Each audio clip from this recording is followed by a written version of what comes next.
প্রিয় দর্শক, আপনাদেরকে আবারও স্বাগত জানাই আলোর যাত্রা ইউটিউব চ্যানেলের আলোর পথযাত্রী যাত্রী অনুষ্ঠানে। আজকে আমাদের এই আলোর পথযাত্রী অনুষ্ঠানের অতিথি চাইল্ড অ্যান্ড ওল্ড এজ কেয়ারের প্রতিষ্ঠাতা মিল্টন সমাদ্দার। মিল্টন সমাদ্দার আজকের অনুষ্ঠানটি আপনারা দেখতে পাচ্ছেন চাইল্ড অ্যান্ড ওল্ড এজ কেয়ারের ফেসবুক পেজ। ফেসবুক পেজের লাইভে আপনারা সবাই নিশ্চয়ই আমাকে শুনতে পাচ্ছেন। আমাদের সাথে যুক্ত আছেন। আমরা কিছুক্ষণ আগে একবার বিরতিতে গিয়েছিলাম নেটওয়ার্ক সমস্যা থাকার কারণে। আমরা আবার ফিরে এসেছি এবং জানতে চাই চাইল্ড অ্যান্ড ওল্ড এজ কেয়ারের প্রতিষ্ঠাতা মিলন সমাদ্দারের জীবনের নানা খুঁটিনাটি খুঁটিনাটি বিষয়গুলো, কিভাবে তিনি আসলে এরকমই একটি অনেকগুলো অসহায় মানুষকে নিয়ে মানুষদের আশাস্থল বানিয়েছেন, আশ্রয়স্থল বানিয়েছেন child and old age care. তো আমরা মিল্টন সমাদ্দারের কাছে সরাসরি চলে যেতে চাই।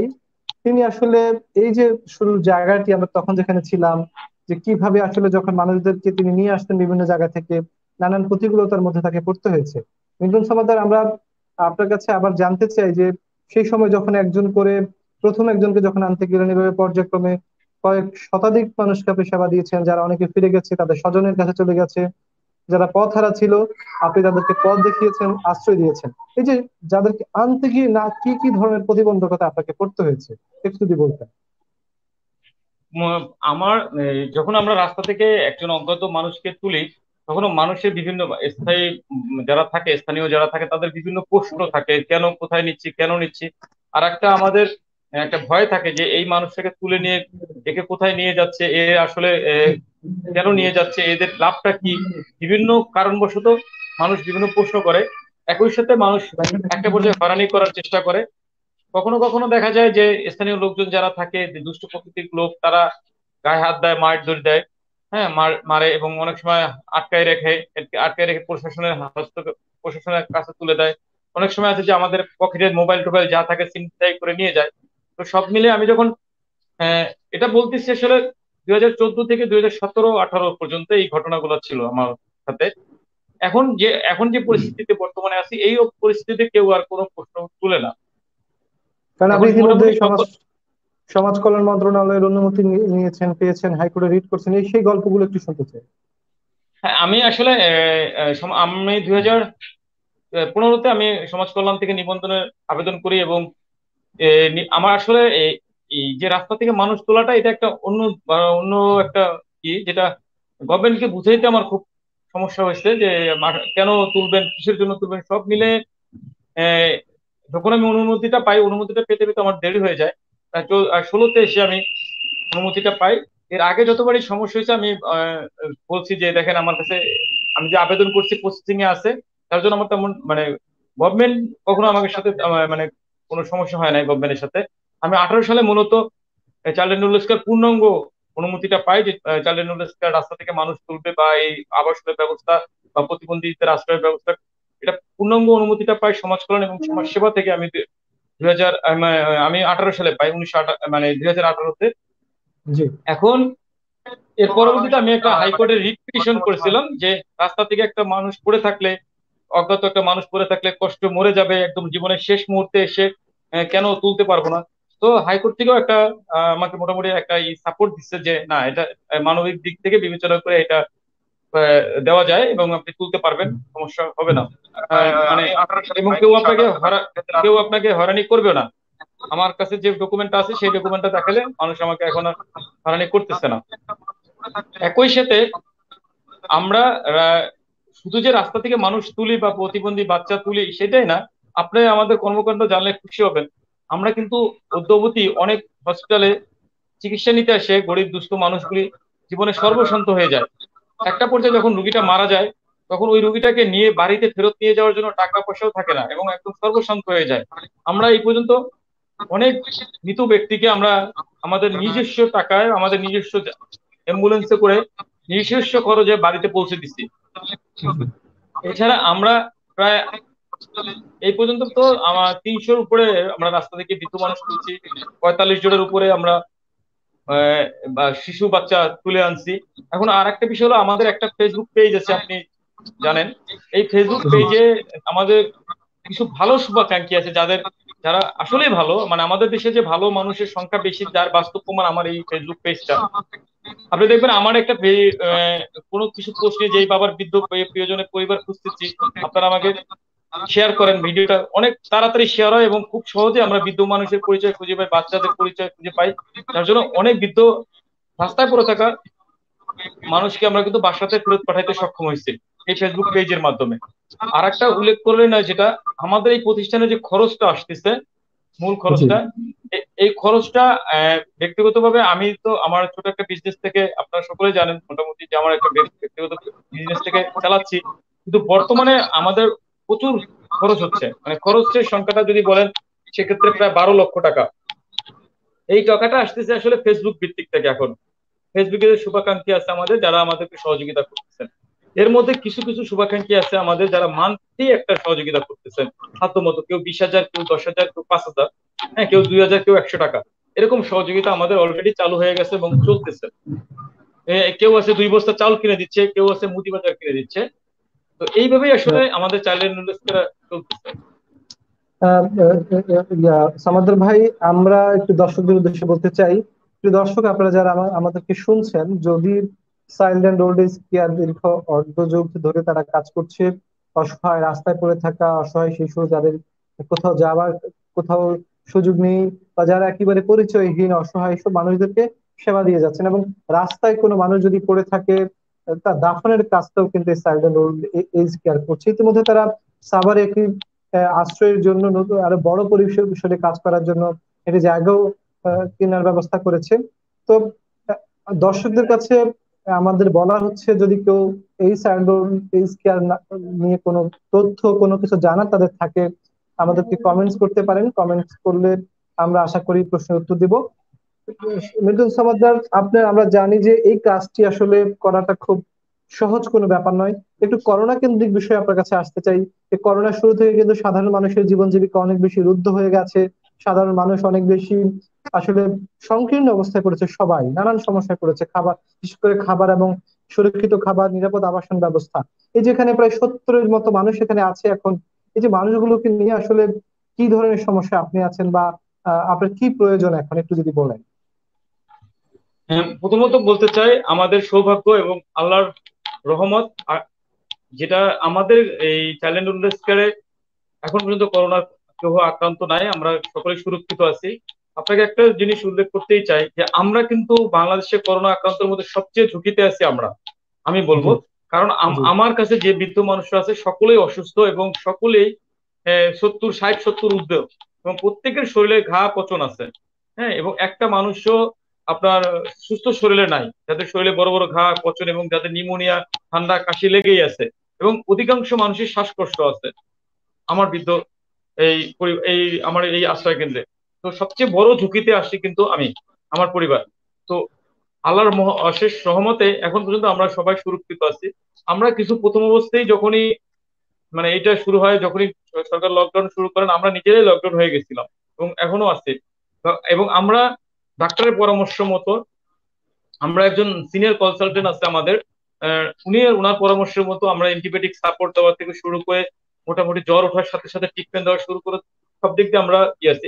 একই সাথে যে মানে নিজেদের যে স্যানিটাইজার ব্যাপারটা আছে, পরিষ্কার পরিচ্ছন্ন থাকার ব্যাপারটা আছে, এটা আরো জোরদার করছি। তার জন্য আমরা এখন পর্যন্ত সকলে সুরক্ষিত আছি, এবং আমার আশা আগামী দিনগুলোতে যতদিন করোনা বাংলাদেশে থাকবে ততদিনও আমরা সুরক্ষিত থাকবো। কারণ আমাদের এক প্রথম কথা হলো আল্লাহর একটা রহমত আছে আমাদের উপরে, আর দ্বিতীয় কথা হলো আমরা সকলে সতর্ক আছি। আর করোনা পরিস্থিতিতে না, আমি বলবো যে যখনই আমাদের দেশে কিছুদিন আগে যখন পেঁয়াজের দামটা বৃদ্ধি পেল, হ্যাঁ, এবং এর পরবর্তীতে লবণের দামটা বৃদ্ধি হলো, পেঁয়াজের দামটা বৃদ্ধি পাওয়ার পর পরই কিন্তু আমাদের অবস্থাটা খারাপ হতে শুরু করে। হ্যাঁ, আমাদের ডোনারদের সহযোগিতা আসতে কমে যায়। পরবর্তীতে যখনই আবার আহ, করোনা পরিস্থিতি শুরু হয়, তখন আমার বিজনেসটা গুটিয়ে নিতে হয়। আমি যেহেতু নার্স, আমার নার্সরা যেহেতু নিজস্ব যাতায়াতে যায় রুগীদের বাসায়, সেক্ষেত্রে সকলেই আক্রান্ত হওয়ার সম্ভাবনা থাকার কারণে আমাদের বর্তমান অবস্থা আজকে পর্যন্ত আমার কোম্পানি পুরো মানে পুরো পুরো বন্ধ। তো আমার বিজনেসের অবস্থা এখন খুবই খারাপ। গত 3 থেকে 4 মাস আমার পরিস্থিতি, অর্থনৈতিক পরিস্থিতি খুবই খারাপ। খারাপ থাকার পরেও আমি একটা জিনিস উল্লেখ করতে চাই, সেটা হলো আমাদের রোজার যে ঈদটা গেছে, সেই রোজার ঈদেও আমাদের পরিস্থিতি খারাপ থাকার মধ্যেও আমরা একটা বড় ডোনেশন পাইছি। মানে কোরবানির শেষ 27 রোজার পরে এসে আমাদের একটা বড় ডোনেশন আসছে, প্রায় 25 লক্ষ টাকা। যে টাকাটা থেকে আপনারা সকলে জানেন আমাদের নিজস্ব জমি সাভারে কিনছি, যেটা আপনি উল্লেখ করলেন। জি। একই সাথে আমাদের উম, একটা খাবারের কষ্ট ছিল, এবং সেই খাবারের কষ্ট থাকার সময় আমরা কিছু মিডিয়ার সহযোগিতা নেই। এর মধ্যে আপনার আপনি নিজেও জানেন, আমি আপনাকে ব্যক্তিগতভাবে, আপনি যেহেতু মিডিয়া কর্মী এবং মিডিয়াতে আছেন, আমিও কিন্তু আপনাকেও ফোন করছিলাম যে ভাই এই পরিস্থিতিতে আমাকে একটু নিউজ করে দেন, বা মানুষ যেন জানুক যে আমি খাবারের কষ্টে আছি। তো এরকম আবেদন আমি কয়েকজন সাংবাদিকদের ভাইদের কাছে, বোনদের কাছে অনুরোধ করি, যার জন্য এই প্রথম আলো সহ উল্লেখযোগ্য হলো প্রথম আলো মনিটর আপা সহ আপনি আছেন, তারপরে বার্তা বাজার আছে, আরো আহ, আহ, মানে কয়েকটা নিউজ চ্যানেল আমাকে নিয়ে কয়েকটা আমার প্রতিষ্ঠান নিউজ খাবারের করেছে। কষ্টটা হ্যাঁ তুলে ধরছে। তুলে ধরার সাথে সাথেই আমার যেটা হচ্ছে, আকিস গ্রুপ আমাকে একটা বড় খাবার সাপোর্ট দিছে, সমাজ কল্যাণ থেকে একটা বড় খাবারের সাপোর্ট দিছে, সিটি কর্পোরেশন একটা বড় সাপোর্ট দিছে, আমাদের উত্তর সিটি কর্পোরেশন যেটা সাপোর্ট দিছে।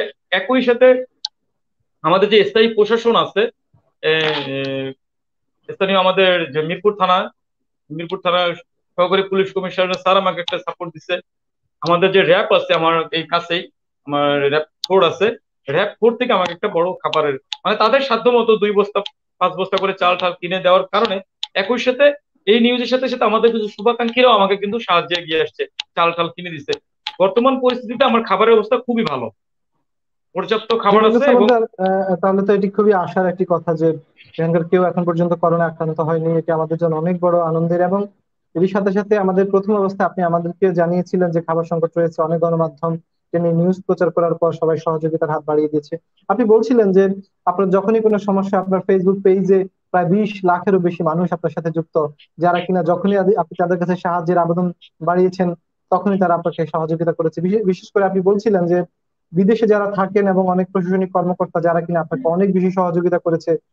আসলে এই কাজটি কিন্তু কোনো অংশেই আপনার ব্যক্তিগত কাজ নয়, এটি আপনি আপনার ভালো লাগার থেকে, মানবিক বোধ থেকে, নিজেদের দায়বদ্ধতা থেকে সেই কাজটি আপনি করছেন। বারবারই কিন্তু আপনি এটি গণমাধ্যমে বলেও আসছেন। তো মিন্টুন হুম, সামাদ্দার, আমরা একটু আপনার ভবিষ্যতের কথা আসলে শুনতে চাই। যে আপনি এই যে প্রতিষ্ঠিত একটা হাউস আছে, এখানে আশ্রয়দের স্থান দেন, ভবিষ্যতে আপনার আসলে আর কি? আচ্ছা, ভবিষ্যতের কথা যাওয়ার আগে আমি আরেকটা প্রশ্ন আপনাকে করতে চাই।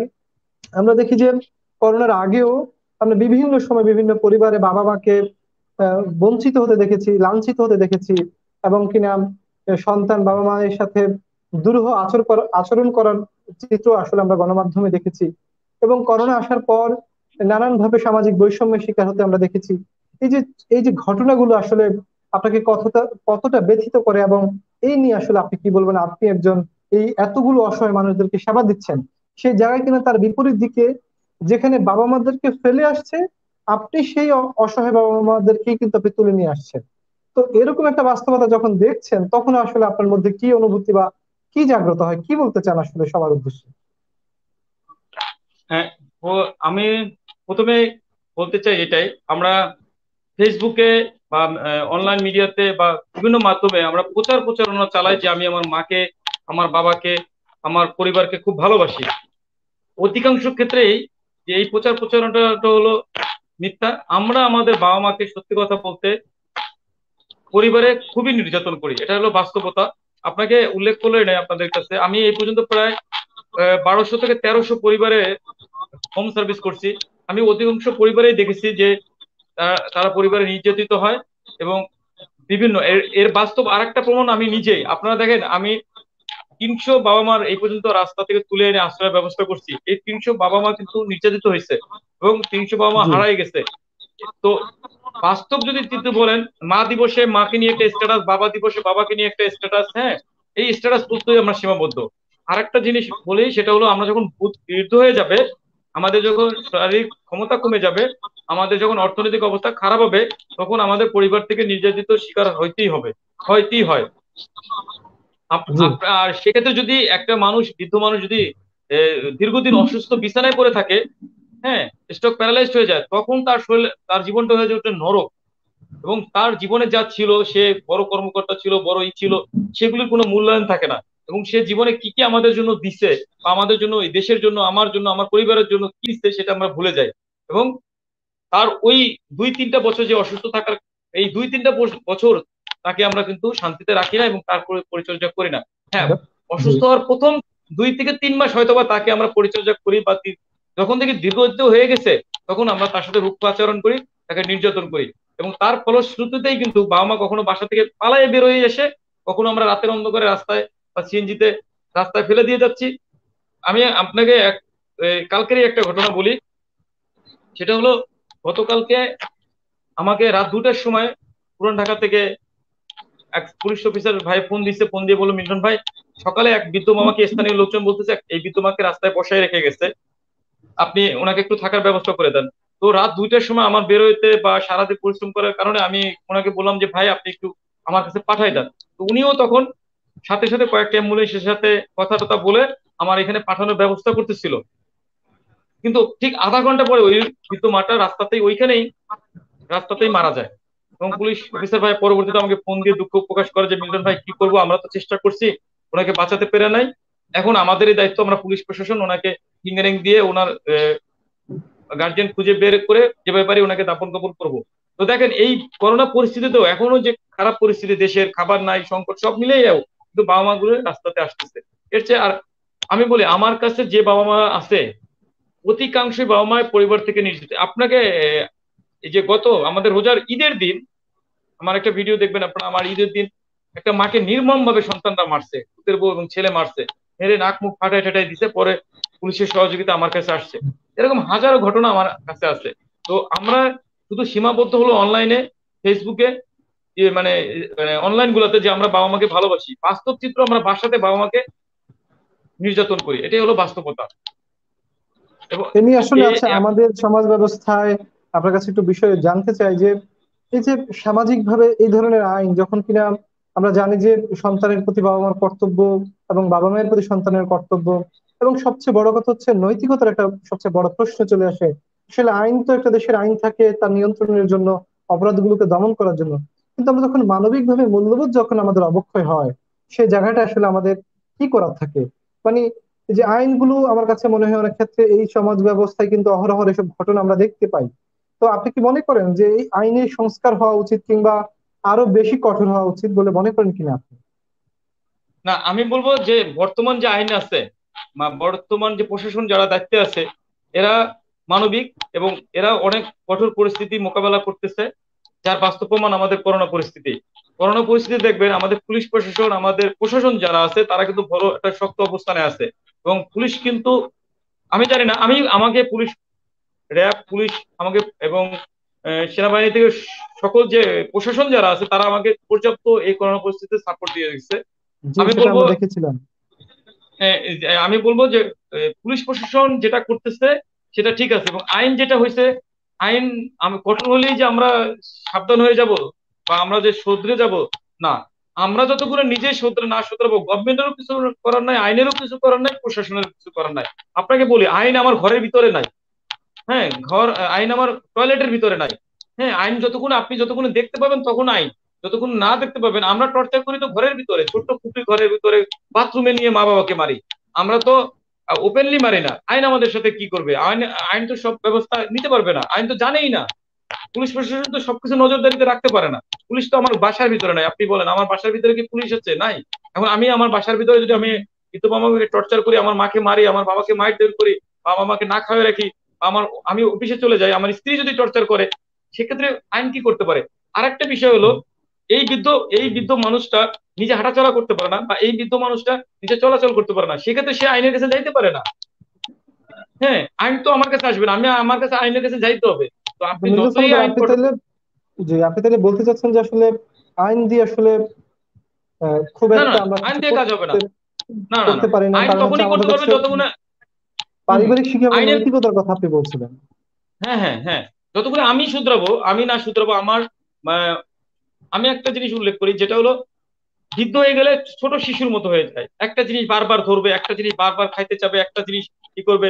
অনেক সময় ডিমোনিশিয়া যে রোগীগুলি আছে, যারা বয়স হয়ে যায় ডিমোনিশিয়া হয়ে যায়, ওনারা করে কি, পায়খানাটা হাতে নেয়। হ্যাঁ, পায়খানাটা হাতে নিয়ে বিভিন্ন টেবিল চেয়ারে রাখে, বা নিজে খায়, পকেটে রাখে, জামার কাপড়ে রাখে। তো এইটা তো উনি না বুঝে করতেছে, যে এই বৃদ্ধ মানুষটা। কিন্তু আমরা মনে করি কি, যে বাবা ইচ্ছা করে করতেছে, আমারে শাস্তি দেওয়ার জন্য বাবা করতেছে। মা আমার শাস্তি দেওয়ার জন্য বিছনায় প্রস্রাব করতেছে, যার জন্য আমি ধরে মাকে মারতেছি, বাবাকে মারতেছি। হ্যাঁ। এবং এরকম মানে এই কারণগুলোতে অনেক সময় দেখা যায় একটা কথা মা বাবা বারবার বলে, বাবা তুমি খাইছো, বাবা তুমি খাইছো, তখন আমি অধৈর্য হয়ে যাই, কেন আপনি বারবার বলবেন, ইচ্ছাকৃত বলে, আপনি বেশি মায়া দেখেন আমার উপরে। এইভাবে কথা বলেই আসলে কিন্তু আমরা বিধবা মাকে টর্চার করি। এবং একটা মিলন ভাই পর্যায়ে আসে আপনার কাছে জি ভাই, আমরা আপনার কাছে আরেকটি বিষয় জানতে চাই যে আমরা যখন কিনা করোনার এমন একটি চরম ভয়াবহ মরণঘাতী করোনার একটা চরম সংকট পার করছি, আমরা এই সংকটের মধ্যে আছি, কোথাও মানুষ বের হতে পারছে না, সরকার নানান ভাবে বারবার লকডাউন দিচ্ছে।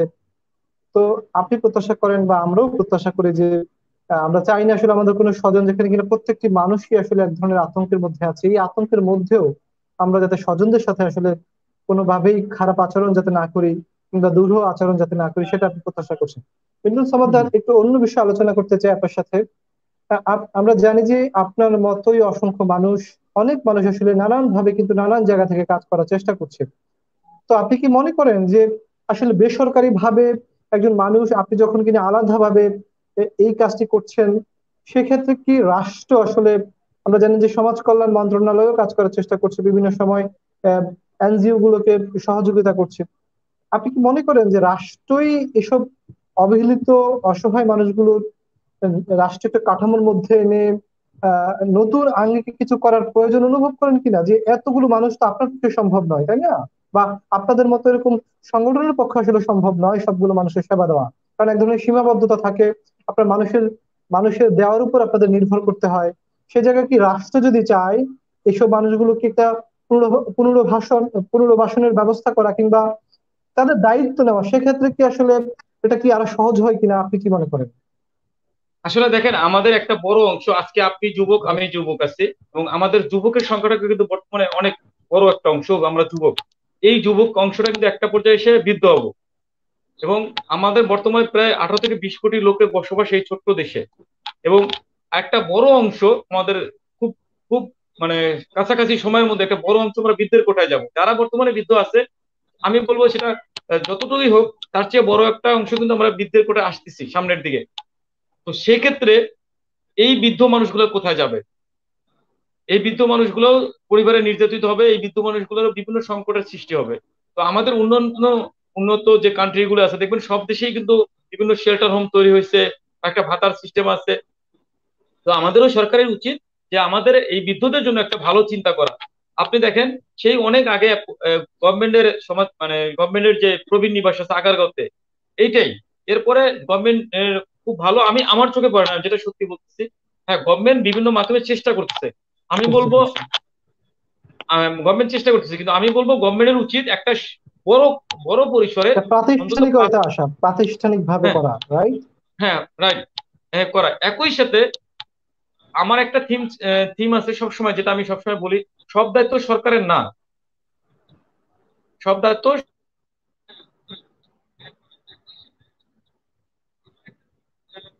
আমাদের আবার যুক্ত করব মিন্টু সমাদ্দার, নিশ্চয়ই আবার যুক্ত হবেন আমাদের সাথে। আমরা তিনি আমাদের কাছ থেকে সম্ভবত লাইন ডিসকানেক্ট হয়ে গেছে। দর্শক, মিল্টন সমাদ্দার আমাদের সাথে আবারও যুক্ত হয়েছে। মিল্টন সমাদ্দার, আপনি শুনতে পাচ্ছেন? জি হ্যাঁ, বলুন। আমার আমার থিমটা হলো, আমি সবসময় বরাবর বলে আসছি বিভিন্ন ইন্টারভিউতে বা বিভিন্ন মাধ্যমে, সবকিছু দায়িত্ব কিন্তু সরকারের না। এটাও একটা বিষয়। আমাদের দেশে অনেক হৃদয়বান ব্যক্তি আছেন, অনেক বড় বড় প্রতিষ্ঠান আছেন, যারা চাইলে ছোট পরিসরে তার প্রতিষ্ঠানে যারা চাকরি করছে, আমি বলি যে, তার প্রতিষ্ঠানে যারা চাকরি করছে, সেই বৃদ্ধ মানুষদের জন্য কিন্তু প্রতিষ্ঠানের দায়ভার আছে। যে মানুষটা আমাকে 25 বছর থেকে 30 বছর সার্ভিস দিয়ে গেল, সে বৃদ্ধ বয়সে পরিবারের টর্চারিত নির্যাতিত না হওয়ার চেয়ে প্রাতিষ্ঠানিক ভাবে মানে বেসরকারি প্রাতিষ্ঠানিক ভাবে মানে আশ্রয় কেন্দ্র গড়ে তোলা উচিত। মানে আপনি তাহলে অনেক। বলছেন যে, মিলন সমাদ্দার, আপনি তাহলে বলতে চাইছেন যে আসলে আম, আরো বলতে চাইছেন যে যেটা প্রাতিষ্ঠানিক ভাবে এবং বেসরকারি ভাবে সরকারি ভাবে বড় বড় প্রতিষ্ঠানগুলো আসলে একটা প্রাতিষ্ঠানিক আয়তে আসা উচিত, তাহলে হ্যাঁ, হয়তো বা গার্মেন্টস, আমাদের। জি। আমাদের যে গার্মেন্টস গুলি আছে, যে বড় বড় কারখানাগুলি আছে, তাদের আহ, যে শ্রমিক গুলো থাকে, তারা 20 বছর 30 বছর কাজ করে, কাজ করার পরে যারা যে পাওনা দাওনা যতটুকু পায় সেটা নিয়ে বাড়ি ফেরত যায়, যাওয়ার পরে ওইটা কিন্তু খুব সামান্য থাকে। খুব যে লং টাইম সে এ, মানে চাকরি রিটায়ারের পরে তো তার 20 বছর বেঁচে থাকতে হবে, বেঁচে থাকে সে। এই তার ওই জমানো টাকাটা দিয়ে সে কিন্তু ওই 20 বছর পার করতে পারে না। সেক্ষেত্রে সে পরিবারে ফেরত যাওয়ার পরে নির্যাতনের শিকার হয়। সেক্ষেত্রে যদি ওই গার্মেন্টস বা ওই প্রতিষ্ঠানগুলি বা ওই যে ফ্যাক্টরি মালিক বা কোম্পানি মালিকগুলি আছেন, ওনারা যদি ছোট পরিসরে 50 জন 100 জনকে করেও যারা তাৎক্ষণিক নির্যাতিত হচ্ছে তাদের শেল্টার দেওয়া হয়, সেটাও কিন্তু একটা ভালো ফলপ্রসূ হবে। আমি আপনাকে বলি, আমরা অনেকেই আন্দোলন জি ভাই। করতেছি যে বৃদ্ধাশ্রম চাই না, বৃদ্ধাশ্রম বিরোধিতা করতেছি, ইসলামিক কান্ট্রি বাংলাদেশ। হ্যাঁ, সবকিছু ঠিক আছে, আমি সবকিছু মেনে নিচ্ছি, কিন্তু তারপরেও কিন্তু নির্যাতিত হচ্ছে। হ্যাঁ, হচ্ছে। আর নির্যাতিত হচ্ছে। সেক্ষেত্রে আমাদের সতর্ক হইতে হবে। হ্যাঁ, আমরা সবাই ভালো না, আমি বলবো যে আমরা সব সন্তানরা কিন্তু ভালো না। আমাদের মধ্যে কিছু সন্তানরা খারাপ থেকেই যাবে, সারা জীবনের জন্য থেকে যাবে। হ্যাঁ, একটা জিনিস উল্লেখ করলেই নয় যে বর্তমানে আমাদের পরিস্থিতি অনেক ভালো। আমাদের ভালো মানুষের লোক সংখ্যা এখন বৃদ্ধি পাইছে। আমি মানে আমাদের বাংলাদেশের প্রেক্ষাপটে বলবো, এই যে দীর্ঘ সময়টা ধরে কিন্তু আমরা ভালো কিছু পাচ্ছি। আমাদের দেশ যেমন উন্নয়ন উন্নয়ন হয়েছে, দেশের কাঠামোগত যেমন উন্নয়ন হয়েছে, শিক্ষাখাত যেমন উন্নয়ন হয়েছে, চিকিৎসা খাত উন্নয়ন হয়েছে, একই সাথে কিন্তু আমাদের মনুষ্যত্ব এবং আমাদের মানবিকতাও কিন্তু বাড়ছে।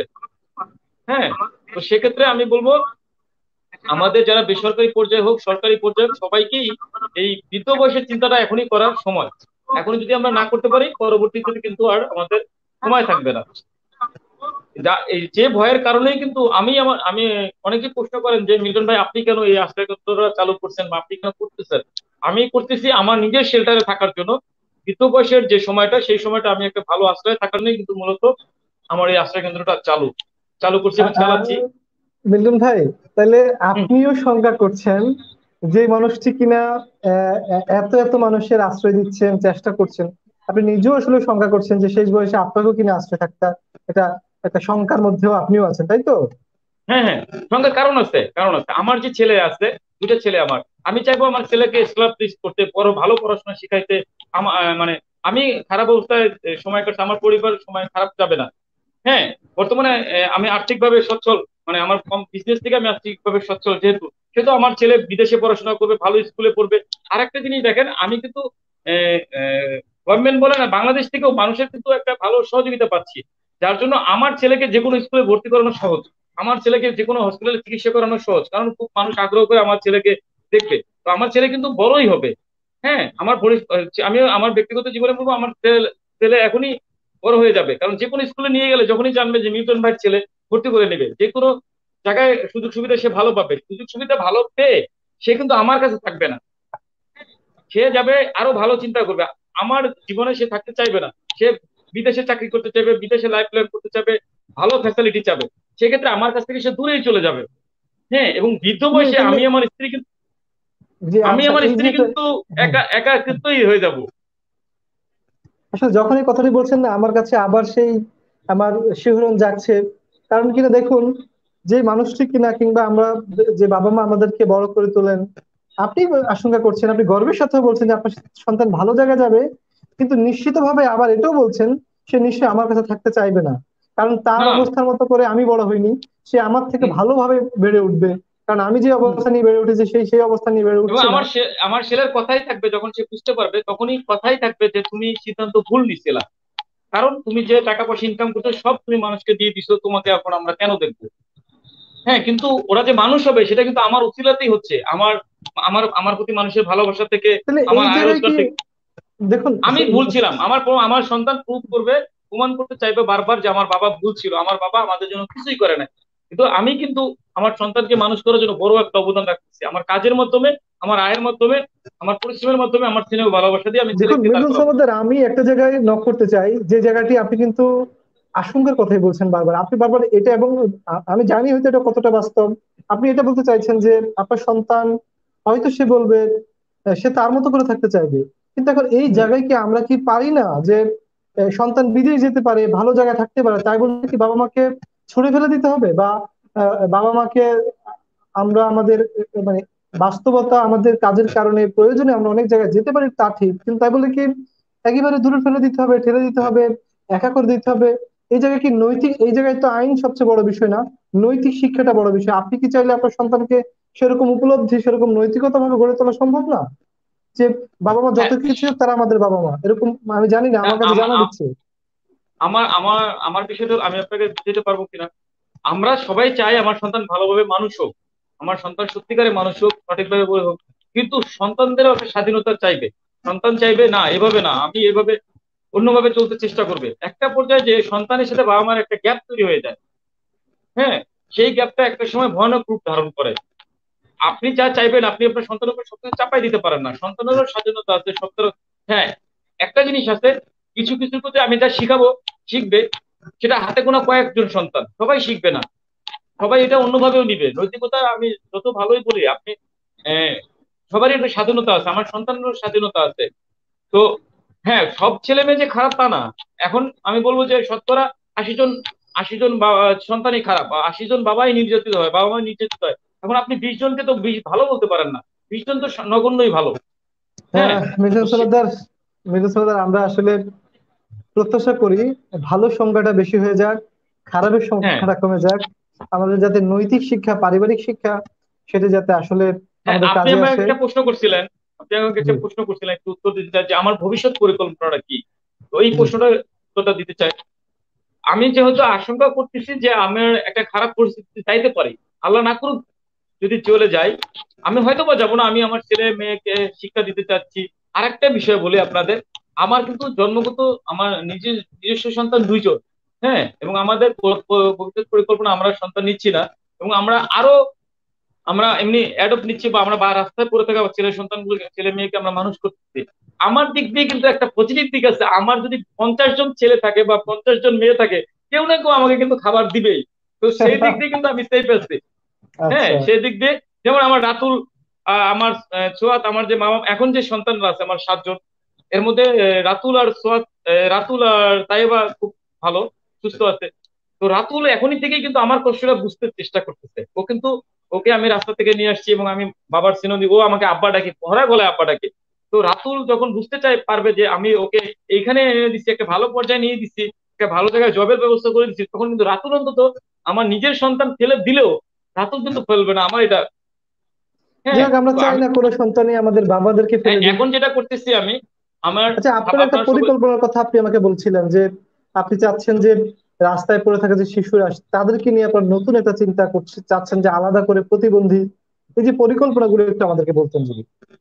আমি আসলে আমাদের প্রতিনিয়ত আমাদের ফেসবুক পেজে তো অনেক লোক ইনভলভ, আমার পেজে প্রায় 12 লক্ষ, তারপরে চাইল্ড নলেজ কে 21 লক্ষ মিলে আমাদের শুভাকাঙ্ক্ষী, বা আপনারা যারা সাংবাদিক মিডিয়া কর্মী আছেন, একই সাথে যারা প্রশাসনের দায়িত্বে আছে, সবাই মোটামুটি আমার সম্বন্ধে ধারণা আছে, যার জন্য রাস্তায় প্রতিনিয়ত যখনই বৃদ্ধ মানুষ বা শিশু করে পায় বা খুঁজে পায়, তখনই আমাকে নক করতেছে। কিন্তু আমার বর্তমান পরিস্থিতিতে সেটা আর আর কুলানো যাচ্ছে না। তো আমি চাচ্ছি আমাদের নিজস্ব আবাসস্থল তো সাভারে তৈরি করব। সেটা আমরা, জমির টাকাটা মূল্য পরিশোধ হয়ে গেছে, আমরা কোরবানির ঈদের পরে, এই কোরবানির ঈদের পরে আমরা চাচ্ছি যে কিছুদিন পরে আমরা চামড়ার বিষয়, যে গরুর কোরবানির যে চামড়ার বিষয়টা নিয়ে আমরা একটা ক্যাম্পেইনে যাব। সেই সময় একটা বড় অঙ্কের টাকা আমাদের কাছে চলে আসবে। হ্যাঁ, সেই টাকাটা সহ আর আমাদের মানে সকল সহযোগিতা দান নিয়ে আমরা কোরবানির ঈদের পর করে নিজস্ব আবাসস্থলে কাজ শুরু করব। যে আবাসস্থলটা তৈরি হতে হয়তো বা 2 বছর লেগে যাবে, যেহেতু 5 তলা বাড়ি করবো আমরা। আর একটা পরিকল্পনা, এই বর্তমান যে পরিস্থিতি, আমার এই পরিস্থিতিতে আমি আরো 50টা সিট আপনাদের মাঝে বলতে চাচ্ছি, এই আগামী জুলাইয়ের 1 তারিখ থেকে আমি 50টা সিট বৃদ্ধ বাবা মাদের জন্য বাড়াচ্ছি। এবং একই সাথে আমি প্রতিবন্ধী বাচ্চাদের জন্য 50টা সিট দিয়ে আমি একটা শেল্টার হোম তৈরি করতেছি, যে এখানে কত শিশু থাকবে, বাবা অথবা মা নাই, এই এতিম শিশুদের মধ্যে, বা বাবা মা দুজনে একজনও নাই, এরকম এরকম সুস্থ শিশু থাকবে। একই সাথে প্রতিবন্ধী শিশু, মোট 50টা শিশু নিয়ে আমি প্রথম অবস্থাতে একটা শেল্টার হোম উদ্বোধন করতেছি, মানে চালু করতে চাচ্ছি। সেটা হলো জুলাইয়ের 1 তারিখ থেকে। একই সাথে আমার এই যে 70 জন বাবা মা আছে, সেই 70 জনের সাথে আরো 50টা সিট বাড়িয়ে আমি 120 জন বাবা মার থাকার ব্যবস্থা আমার কাছে করতেছি। এটা হলো আমার বর্তমান পরিকল্পনা, যেটা জুলাইয়ের 1 তারিখ থেকে চালু হবে। আমি যেটা করছি, আমার বর্তমান অর্থনৈতিক অবস্থা ভালো না। হ্যাঁ, মানে নগদ অর্থ আমার কাছে নাই, তবুও আমি এই দায়িত্বটা, মানে এই কাজটা শুরু করতে চাচ্ছি একটা কারণে। সেটা হলো আমাদের শুভাকাঙ্ক্ষী যারা আছে, আমাদেরকে যারা ভালোবাসেন, তাদের উপরে আমার একটা আস্থা আছে। আপনি যেটা বললেন, আমি আপনাকে অনেকবারই বলছি যে আমি চাইলেই পাই। হ্যাঁ, আমি ফেসবুকে যারও কাছে চাইলেই আমি সহযোগিতা পাই। যেমন আপনার কাছে আমি বললাম যে ভাই আমাকে একটা নিউজ করে দেন, আপনি যে নিউজ যুগান্তরে আছেন আপনি অবশ্যই আমাকে হেল্প করার চেষ্টা করবেন। আপনার এরকম অনেক মানে অনেকেই আমাকে সহযোগিতা করেন। তো আমি গতকালকেও একটা লাইভ করছিলাম আমার ফেসবুক পেজ থেকে, যেখানে আমি উল্লেখ করছি আমাকে 5,500 টাকা দিতে হবে, এবং ফেসবুক শুভাকাঙ্ক্ষীদের কাছে আমি জোর গলায় চাইছি যে আমাকে 5,500 টাকা দিতে হবে, কারণ আমি একটা বেড কিনবো, হসপিটাল বেড। এই হসপিটাল বেডে বৃদ্ধ রাস্তায় পড়ে থাকা বাবা মারা আশ্রয় পাবে। তখনই দেখবেন আমার ওইখানে প্রায় 350 কমান পড়ছে, যে অধিকাংশ কমানেই বলছে যে মিটন ভাই আমি আপনাকে একটা বেডের টাকা দিয়ে দিব, বা একটা টাকা দিব। তো যেহেতু মানুষ আমাকে সাহায্য করতেছে, মানুষের সাহায্য চাওয়া মাত্রই আমি পাচ্ছি, সেহেতু আমি বলবো আহ, অর্থনৈতিক অবস্থা থেকে আমি সচ্ছল। আমার কাছে অনেক শুভাকাঙ্ক্ষী আছে, অনেক ভালো মানে অনেক হৃদয়বান ব্যক্তি আমার পিছনে আমাকে সহযোগিতা হাত বাড়িয়ে দিচ্ছে, যার জন্য আমি এই প্রতিষ্ঠান কন্টিনিউ করতে সক্ষম। এবং আমি বিশ্বাস করি এই 10 দিনের মধ্যে আমার 100 হসপিটাল বেড ব্যবস্থা হয়ে যাবে, এবং এই ব্যবস্থাটা হবে ফেসবুক শুভাকাঙ্ক্ষীদের মাধ্যমে। এরকম আমার দৃঢ় বিশ্বাস। একই আমি সাথে বিশ্বাস আমাদের করতে, জি বলুন বলুন, একই জি। সাথে আমাদের একই সাথে আমাদের যে সাভারে যে জমিটা আছে, যেটা আমাদের পরিকল্পনা 5 তলা বাড়ি, আহ, এই বাড়িটাও খুব শীঘ্রই তৈরি হয়ে যাবে, আমার বিশ্বাস আর কি।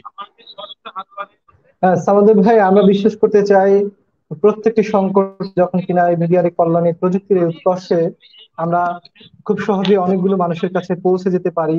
এবং আমরা বিশ্বাস করি যে আহ, আহ, আজকে প্রতিনিয়ত মানুষ অনেক বেশি মানবিক হয়ে উঠছে, নৈতিক শিক্ষায় শিক্ষিত হচ্ছে, শিক্ষার হার বেড়েছে, মানুষের বোধ ও বুদ্ধির জায়গায় মানুষের অনেক বেশি উন্নত হচ্ছে।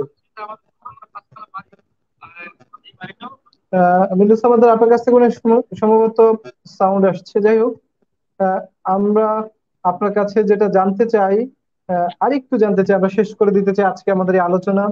আপনার জীবনের গল্প, আপনি একটি কষ্ট, একটি একটি দারিদ্রতার মধ্য দিয়ে আপনি বেড়ে উঠেছেন। আপনার বাবা, আপনার বাবার সম্পর্কে অনেকে জানার ইচ্ছা যে আপনার ছেলেবেলায় সেই ছোট্টবেলায় আপনার আপনার পড়াশোনা কিভাবে, কোথায়, বরিশালের কোথায় পড়াশোনা, কিভাবে পড়াশোনা করেছেন, এবং সেই আপনার পারিবারিক অবস্থার একটু বর্ণনা শুনতে চাই। তারপর পরই কয়েকটি প্রশ্ন নিয়ে আমরা আমাদের অনুষ্ঠান শেষ করে দিব। হ্যাঁ, আমার পারিবারিক অবস্থা আসলে খুবই খারাপ ছিল। আমি মানে খুব নিম্ন নিম্ন বলতে, সহজ কথা যদি বলি, আমি এ, এ, মানুষের বাসাতে কাজ করতে হয়েছে। বিশেষ করে আমার মাকে মানুষের বাসায় কাজ করে 1 কেজি, সারাদিন কাজ করে 1 কেজি চালের অ্যারেঞ্জ করতে হয়েছে। আমার বাবা ছিলেন ভবঘুরে মানুষ, একটু ধর্মীয় প্রিয় ছিল আমাদের, মানে ধর্মটা উনি পছন্দ করতেন, যেটাকে বলে আমরা ওই যে বাড়ি বাড়িতে যে যে ধর্ম প্রচারটা আছে সেই প্রচারটা করতেন, এবং পাগল মানুষ ছিলেন। আমাদের ধর্মীয় অনুসারে উনি সেবক বলে আর কি, পাগলা সেবক বলে, যারা মানুষের বাড়িতে বাড়িতে যে ধর্মকে বুঝাবে। তো আমার বাবা কখনোই আমাদের নিয়ে চিন্তা করে নাই, আমার মা বা আমার বড় ভাইকে নিয়ে আমাদের নিয়ে চিন্তা করে নাই। তো আমার মাকে আমাদের দুই ভাইকে নিয়ে স্ট্রাগল করতে হয়েছে খুবই। তো একটা পর্যায়ে এসে আমার মাকে মানুষের বাসায় কাজ করে অনেক কষ্ট করে যখন আমরা আবার একটু বুঝতে শিখলাম, তখন আমরা মানে কি বলবো, সত্যি কথা বলতে ইট ভাঙা, যে ইট ভাঙা যে কাজটা একটা মানে মুড়ির, মানে একটা জেরে এক জের ইট ভাঙলে 50 পয়সা আয় করতে হয়েছে আমাকে। ইট ভাঙার কাজ করতেছে, মাছ ধরে বড়শি দিয়ে মাছ ধরে সেই মাছ বিক্রি করে সংসার চালাতে হচ্ছে। মানে আমার স্ট্রাগলটা আসলে, আমি যে এইখানে আসবো আজকে সেটা কোনোদিনই চিন্তা করি নাই। আমি খুব, সত্যি কথা বলতে আমি খুব খারাপ পরিস্থিতি থেকে আসছি, জীবনটা লড়াই করছি প্রচুর। এবং আমার মা বাবা একটা জিনিস শিখাইছে, বিশেষ করে আমার মা আমাকে একটা জিনিস শিখাইছে যে তুমি ধৈর্য ধরো, আজকে তোমার খাবার নেই, একটা সময় খাবার আসবে। অনেক সময় দেখা গেছে আমার পাশে বা আমার চাচা চাচির ঘরে ভালো খাবার ছিল, ইলিশ মাছের খুব ইলিশ মাছ ভাজা করলে খুব বড় গন্ধ পাইতো, তখন এই এক টুকরো ইলিশ মাছ বা এক মুঠ ভাত খাওয়ার জন্য আমাদের মানে খুব একটা ছিল, মানে চাহিদা ছিল। আপনাকে মানে যদি সত্যি করে বলতে হয় যে অনেক দিন গেছে বিচি কলা সেদ্ধ, আপনারা দেখবেন গ্রামের রাস্তায় এমনি হয়ে পড়ে কলা গাছ, বিচি কলা যেগুলি মানুষ খায় না, সেগুলি সেদ্ধ করে ভাতের অভাবে ওগুলি খেতে হয়েছে। শাপলা ফুলের যে শাপলা ফুলের একটা বিচি হয়, যেটা ভাত সিদ্ধ করলে একটা ভাতের মতো হয় আর কি, ওইটা খেয়ে আমাদের জীবন ধারণ করতে হয়েছে। তো আমার লাইফটা আসলে খুব স্ট্রাগল করে আসছি। কষ্ট যদি বলেন যে শেষ হবে না। হ্যাঁ, মানে খুবই খারাপ অবস্থা থেকে আসছি। এবং আমি সত্যি কথা বলতে ঢাকাতে যখন প্রথম আসি আমি 3 মাস রাস্তাতে ফুটপাতে ছিলাম। আমার সেই ফুটপাতে হলো বাংলা মোটরের যে ওভার ব্রিজটা আছে, আপনারা সকলেই ছিলেন, ওভার ব্রিজে আমি ফুটপাতে 3 মাস ঘুমাইছি। এরপরে কারণ বাজারে কমাইছি সাথীর ভিতরে। তারপরে বসুন্ধরার পিছনে একটা বাড়িতে থাকতাম মেসে। খুব স্ট্রাগল করে এখানে আসছি। হ্যাঁ, আমার প্রথম ঢাকাতে ছোট একটা চাকরি নিয়ে আসছিলাম। আহ, এই বাডেমের একটা ফার্মাসি, মাল্টি ফার্মা নামে একটা ফার্মাসি ছিল। এখানে আমি 2500 টাকা বেতন পাইতাম সারা রাত কাজ করে। তো 2500 টাকা দিয়ে আমার পরিবারকে পাঠাইতে হইতো, আমাকে চলতে হইতো। তো সব মিলে আমার স্ট্রাগলটা খুব খারাপ অবস্থায়। তো পরবর্তীতে আমি চেষ্টা করে যাচ্ছি যে জীবনটা সুন্দরভাবে সাজাইতে, এবং আমার মানে জন্য একটা পড়াশোনা, চাকরি। শিক্ষা জীবন পড়াশোনা কি ওই করেছিলেন? শিক্ষা জীবন আমি খুব যে ভালো পড়াশোনা করতে পারি নাই। আমি এসএসসি পাস করছি শুধুমাত্র। এবং পরবর্তীতে আমাদের খ্রিস্টান মিশনারি স্কুল থেকে ফ্রি অফ কস্ট, একদম বিনামূল্যে আমি নার্সিং প্রশিক্ষণ নিচ্ছি। যে প্রশিক্ষণের মাধ্যমে মূলত আমার এই বৃদ্ধদের পরিচর্যা করা শেখা, বা রোগীদের যে পরিচর্যা যে বিষয়টা ওখান থেকেই শেখা। এবং মিলন ওনার সমাদ্দার, নিশ্চয়ই নিশ্চয়ই কোনো ওই শিক্ষাই কখনো কোনো কাজে আসবে না যে শিক্ষা আমাদের বোধকে জাগ্রত করতে পারে না, মানবিকতাকে মানবিক হতে পারে না। যে শিক্ষায় আমরা চাই সেরকম শিক্ষায় অর্জন করতে, যে শিক্ষার মধ্য দিয়ে আমরা আমাদের চারপাশের মানুষগুলোকে ভালো রাখতে পারি। আমাদের পরিবারের প্রতি আমাদের দায়িত্ব, আমাদের সমাজের প্রতি আমাদের যে কর্তব্য, এবং আমাদের স্বজনদের প্রতি আমাদের যে কর্তব্য, সেগুলো যখন আমরা বুঝতে পারবো এবং আমাদের জায়গা থেকে যখন আমরা আসলে এটা পালন করতে পারবো, সেটাই আসলে সঠিক শিক্ষা। মিন্টু সমাদ্দার, আপনার যদি কিছু বলার থাকে আপনার এই ফেসবুক পেজে, আমি যদি ভুল না করি প্রায় 20 লক্ষের উপরে মানুষ যুক্ত আছে, যারা আপনার কাজকে ভালোবাসে, যারা আপনাকে ভালোবাসে। আলোর যাত্রা ইউটিউব চ্যানেলের আলোর পথযাত্রী অনুষ্ঠানে আপনি অতিথি হয়েছেন, আপনি আমাদেরকে সময় দিয়েছেন। যেই অনুষ্ঠানটি কিনা আপনার আলোর যাত্রা ফেসবুক পেজে সম্প্রচার হচ্ছে, প্রচার হচ্ছে এবং আমাদের ইউটিউব চ্যানেলে পাওয়া যাবে। যদি এই সকল দর্শকদের উদ্দেশ্যে আপনার কিছু বলার থাকে, তারপর আমি এর আগে কয়েকটা প্রশ্ন আপনাকে নিতে চাই, আপনি দর্শকদের উদ্দেশ্যে কি বলবেন সেটা একটু মাথায় রাখুন। আর আমি এর মধ্যে দিয়ে কয়েকটা প্রশ্ন নিতে চাই, আমাদের মন্তব্য যারা কমেন্ট করেছে তাদের কিছু মন্তব্য পড়ে শোনাতে চাই আপনাকে। আমাদেরকে প্রথম থেকে যদি পড়ি, অনেকে আপনাকে শুভেচ্ছা, আসসালামু আলাইকুম জানিয়েছে, অনেকে শুভেচ্ছা জানিয়েছে এবং বেশ কয়েকজন ধন্যবাদ জানিয়েছে আপনার এই কাজকে।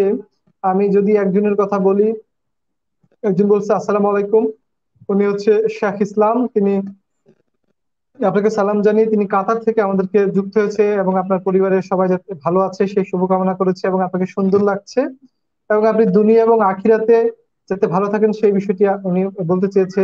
এবং একজন আপনাকে সহযোগিতা, আপনার প্রতিষ্ঠানকে সহযোগিতা করার জন্য ফোন নাম্বার চেয়েছে। তিনি হচ্ছে আনিস আনিস সওদাগর এবং মনীষ সরকার, তিনি আপনাকে ফোন নাম্বার চেয়েছে। আরো বেশ কয়েকজন আপনাকে হ্যালো বলেছে এবং আরো কয়েকজন সহযোগিতার কথা বলেছে। আমি এভাবে প্রশ্ন পাইনি, তবে বেশিরভাগই মানুষ আপনাকে স্যালুট জানিয়েছে।